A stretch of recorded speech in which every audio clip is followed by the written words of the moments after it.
Hello friends, welcome to the Zorawar classes. जैसा कि आप सब देख रहे हो, आज हम पढ़ेंगे अपने पीआरटी इंग्लिश के टॉप 10 एमसीक्यू क्वेश्चन। एंड बहुत दिनों से आप सबके सामने काफी ज्यादा इडियम्स एंड फ्रेजेस की चीजें चल रही थी। तो आज हम पढ़ेंगे कुछ अलग से क्वेश्चन, जो टॉपिक मैं आपको पहले डिस्कस करा चुका हूं, जैसे आर्टिकल। तो आर्टिकल का हमारे सामने पहला क्वेश्चन है, दिस इज। उसके बाद आपको यहाँ पे फिल इन द ब्लैंक्स के टाइप के क्वेश्चन आपको मिलेंगे, जहां पे आपको वो आर्टिकल पुट करना है, और जिनको आ रहे हैं वो फटाफट आंसर भी देना शुरू कर दें। तो यहाँ पे आपके सामने चार ऑप्शन है, an, a, the and none of these. तो आपको चारों ऑप्शन में से बताना है कि कौन सा ऑप्शन सही है। तो आप कमेंट बॉक्स में आप ए बी सी भी लिख सकते हो, या एन ए द इस तरह से भी चीजें लिख सकते हो। ठीक है, तो दिस इज अ चेयर। अच्छा, ये देखो, यहाँ पे जो रूल फॉलो होता है, जब मैं आपको आर्टिकल की मेरी वीडियो देखोगे तो मैं आपको वहां पे डिटेल में समझाऊंगा, या आप नहीं देखे हो तो आप जो नोट्स बना रहे हो उसमें लिखते जाओ। ये सिंगुलर काउंटेबल नाउन के लिए यूज हो रहा है। ठीक है, ये मतलब चेयर जो है वो सिंगुलर है, एंड साथ ही साथ काउंटेबल नाउन है। ठीक है, तो इसलिए इसका यूज हो रहा है। ठीक है, अब ध्यान से देखो कि जो काउंटेबल नाउन होता है, इन्हीं के लिए इन्हीं के लिए ए एंड एन का यूज होता है। ठीक है, अदरवाइज ये जो काउंटेबल नाउन होता है, इन्हीं के लिए ए एंड एन का यूज होता है। इस चीज को बिल्कुल ध्यान से समझ लीजिएगा। ठीक है, अनकाउंटेबल नाउन के पहले, जैसे मान लो सपोज करो वाटर है, तो अगर केवल वाटर है, देन उसके पहले आपको ए या एन नहीं दिखेगा। समझ में आई बात? बिकॉज इसको हम गिन नहीं सकते हैं, इसको मीजर कर सकते हैं। क्लियर? तो इस तरह से हमारे पहले क्वेश्चन का आंसर क्या हो जाएगा? This is a chair. Clear?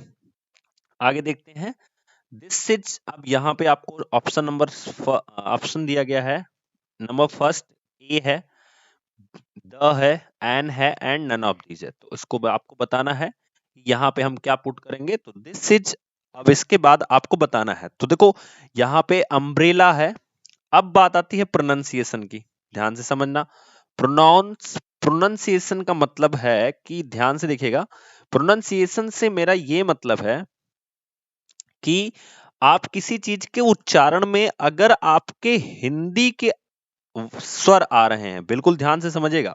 जैसे मान लो आप किसी चीज को प्रोनाउंस कर रहे हो, ठीक है, प्रोनाउंस कर रहे हो, तो उसके उच्चारण में अगर आपको हिंदी के स्वर आ रहे हैं, हिंदी के स्वर कौन से होते हैं, ध्यान से समझिएगा।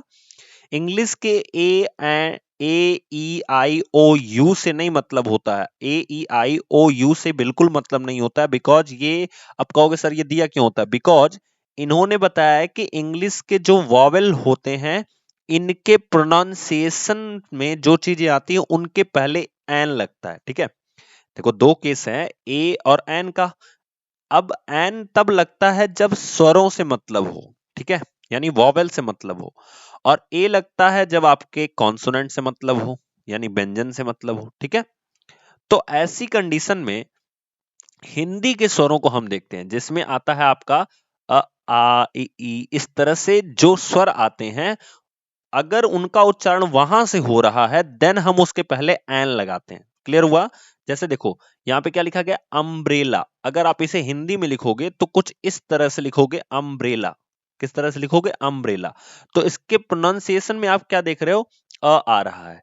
इसी वजह से यहाँ पे हम क्या लगाएंगे? एन लगाएंगे। ठीक है, लेकिन जब आपको सामने एक एग्जाम्पल रखा जाता है, यूनिक, ध्यान से समझना, यूनिक आपके सामने रखा गया, तो इसका क्या मतलब होता है? यहां अगर आप देखोगे तो क्या आ रहा है? यह आ रहा है, जो कि एक व्यंजन है। इसकी वजह से यहां पे ए लगा सकते हैं। या यूनिवर्सिटी, सबसे अच्छा एग्जांपल देखो, यूनिवर्सिटी जो होती है, जब इसके हम प्रोनाउंसिएशन को लिखेंगे तो यू ऐसे लिखेंगे, इसकी वजह से हम इसके सामने क्या लगाएंगे? A university. Not according to English, आप इसको देख करके आप एन नहीं लगाओगे। क्लियर हुआ? तो बहुत ही सिंपल वर्ड्स में आपको समझा देना है कि जो एन होता है, ये स्वरों के उच्चारण के पहले लगता है। और स्वर कौन से होते हैं? हिंदी के स्वरों के उच्चारण के पहले। मतलब आपके उच्चारण में, या कह सकते हो प्रोनाउंसिएशन में, ठीक है, आपके प्रोनाउंसिएशन में हिंदी के स्वर आने चाहिए, तभी आप उनके पहले क्या लगाओगे, एन लगाओगे। अब हिंदी के स्वरों में कौन से होते हैं, अ आ, आप बचपन में पढ़े होगे ये सब चीजों को, ई, फिर उ, छोटा उ और बड़ा उ, फिर इस तरह से ए, ठीक है, ओ, इनके पहले हम क्या लगाएंगे, अगर इस तरह से हमारा उच्चारण हो रहा है तो इनके पहले हम लगाएंगे एन। क्लियर, सिंपल सा, इसका आप स्क्रीनशॉट लेकर के भी लिख सकते हो, इसको याद रखिएगा, ठीक है। चलिए अगला देखते हैं, third question. We have our third question. C is, यहाँ पे तो बहुत सिंपल है, स्टू आ रहा है, स्टूडेंट लिखा है ना, स्टूडेंट, तो यहाँ पे स्टूडेंट आ रहा है, सो आपको बिना ऑप्शन देखे ही बहुत सारे लोग बता दोगे कि ऑप्शन नंबर बी यहाँ पे सही होगा, हमारा आंसर होगा थर्ड का बी। क्या होगा, थर्ड का B. So next fourth question, क्या भरा जाएगा, फटाफट जल्दी से ऑप्शन आप देख के बताओ जल्दी से, ए एंड द या नन ऑफ दिस, कौन सी चीज यहाँ पे भरी जाएगी। तो बहुत सिंपल सा है, अब इसका प्रोनाउंसिएशन के बेस पे ही हम चलेंगे। तो देखो, इसको हम प्रोनाउंस करेंगे ऑनेस्ट से, और अ जो है ये है हमारा स्वर, तो स्वर की वजह से यहां पे लगेगा एन। क्लियर हुआ, तो एन ऑनेस्ट मैन। अब यहां पे एक और चीज सीखो, मैन नाउन है, ध्यान से समझना, मैन क्या है, नाउन है, और ऑनेस्ट क्या है, ऑनेस्ट है इस नाउन का एडजेक्टिव। एडजेक्टिव, यहां से क्या रूल आप सीखोगे कि एडजेक्टिव के पहले भी आर्टिकल का यूज होता है। ध्यान से देख लो, यहां से आप रूल ये सीखोगे कि भैया नाउन के पहले तो आर्टिकल लगता ही है, जैसे अगर मैं बोलूं अ गर्ल, तो गर्ल नाउन है, उसके पहले हमने क्या लगाया, अ लगाया। मैंने बोला अ बॉय, तो बॉय क्या है, नाउन है, तो मैंने उसके पहले क्या लगाया, आर्टिकल लगाया। लेकिन अगर फिर आपको ये कहा जाए कि अ गुड बॉय, तो देखो गुड क्या हो गई, गुड यहाँ पे एडजेक्टिव हो गया, जस्ट वाई, बिकॉज ये क्या कर रहा है, ये नाउन को क्वालिफाई कर रहा है एंड इट्स एडजेक्टिव। तो जो नाउन को क्वालिफाई करता है या नाउन की विशेषता बता रहा है उसे हम क्या बोलते हैं, विशेषण बोलते हैं, जिसे इंग्लिश में एडजेक्टिव बोलते हैं। तो इसको क्वालिफाई कर रहा है, और नाउन इस एडजेक्टिव के भी पहले क्या लग गया, आर्टिकल। तो एक रूल हमें पता चलता है कि भैया आपके एडजेक्टिव के पहले भी आर्टिकल का यूज होता है, एडजेक्टिव के पहले किसका यूज होता है, आर्टिकल का यूज होता है। क्लियर, अब चलिए नेक्स्ट क्वेश्चन देखते हैं। देखो क्वेश्चन इस बेस्ड में मैं फॉर्म किया हूं कि आपको कुछ रूल्स सीखने को मिले। ये देखने में तो बहुत आसान है, आप लगा के चले जाओगे, लेकिन मैं ये रूल्स सिखा क्यों रहा हूं, क्योंकि अगर ये स्टेटमेंट के थ्रू पूछ दे कि where we can use articles, तो नीचे स्टेटमेंट आपके ऑप्शन में दे दे, तो आपको पता होना चाहिए कि हाँ नाउन के पहले भी आर्टिकल यूज करेंगे, एडजेक्टिव के पहले भी आर्टिकल यूज करेंगे। आगे जब 10 क्वेश्चन तक आप सॉल्व कर लोगे तो मैं ऐसे आपको कितने रूल बता दूंगा जहां पे आर्टिकल यूज होते हैं, आपको पता होना चाहिए, क्योंकि आप पढ़ाने जा रहे हो बच्चों को, तो पूछने वाला पूछ सकता है आपसे। ठीक है, चलिए नेक्स्ट क्वेश्चन पांचवा। अब यहां पे देखो आपको ऑप्शन भी मिल गया, फटाफट बताओ, सी इज क्या लगाओगे, सी इज, ठीक है। तो यहां पे भी सिंपल सा है, बहुत आसान सा है, एक्सीलेंट आ रहा है, ठीक है, एक्सीलेंट आ रहा है, तो इसकी वजह से तो हम लगाएंगे एन, यानी हमारा ऑप्शन हो गया बी। क्या है एक्सीलेंट, ये है एडजेक्टिव, किसका एडजेक्टिव है, स्टूडेंट का। स्टूडेंट क्या है, स्टूडेंट नाउन है। सी क्या है, सी इस सेंटेंस में प्रोनाउन है। ऐसे पढ़ा जाता है जब हम ग्रामर पढ़ते हैं। इज क्या है, हमारी हेल्पिंग वर्ब है। तो इस तरह से जब पढ़ोगे तब चीजें हमेशा क्लियर रहेंगी कि एक एक वर्ड के बारे में हमें डिटेल पता चल गई। स्टूडेंट कैसा नाउन है, तो आपको पता चलेगा ये कॉमन नाउन है, ठीक है। तो ऐसी चीजों के बारे में जब आप पढ़ोगे डिटेल से, तो आपको कभी भी इंग्लिश में कोई प्रॉब्लम नहीं होगी, ठीक है। आगे देखते हैं, ये बहुत अच्छा एग्जाम्पल है, यहां पे आपको बताना है, जल्दी से आंसर करो, क्या भरा जाएगा, 1 रुपी नोट, तो क्या भरा जाएगा, यहाँ पे भरा जाएगा अ 1 रुपी नोट, एक 1 रुपी नोट की बात की जा रही है।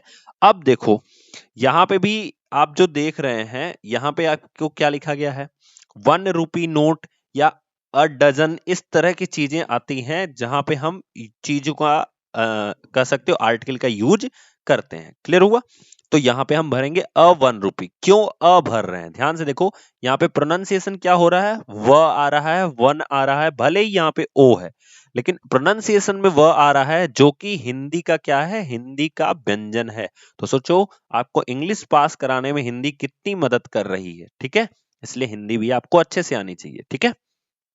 अगला देखते हैं। अब देखो यहाँ पे आपको बताना है जल्दी से कि क्या ऑप्शन होगा। फटाफट मुझे कमेंट बॉक्स में बताओ कि क्या ऑप्शन होगा। आई हैव एक्स रे, तो मैं एक्स इस तरह से लिखूंगा, एक्स रे। अब आपको बताना है क्या भरा जाएगा, तो आप फटाफट बता दे सर एन भरा जाएगा, तो बिल्कुल सही बात है कि हम यहाँ पे क्या पुट करेंगे, एन को भर देंगे, ठीक है। अगला देखते हैं। ही इज, अब यहाँ पे आपको बताना है, बहुत अच्छा दिया गया है, ही इज, क्या लिखेंगे हम, ही इज, जल्दी बताओ। एक्चुअली में देखो, अगर आप किसी के नाम के पहले देखोगे तो कभी भी किसी के नाम के पहले कोई आर्टिकल नहीं लगता। ध्यान से सुनिएगा, मैं यहाँ पे रूल जो आपको डिफाइन कर रहा हूं, किसी भी नाम के पहले कोई भी आर्टिकल नहीं लगता है। जैसे राम, मोहन, कभी ऐसे सुने हो, द राम, द मोहन, ऐसे चीजें नहीं लगती।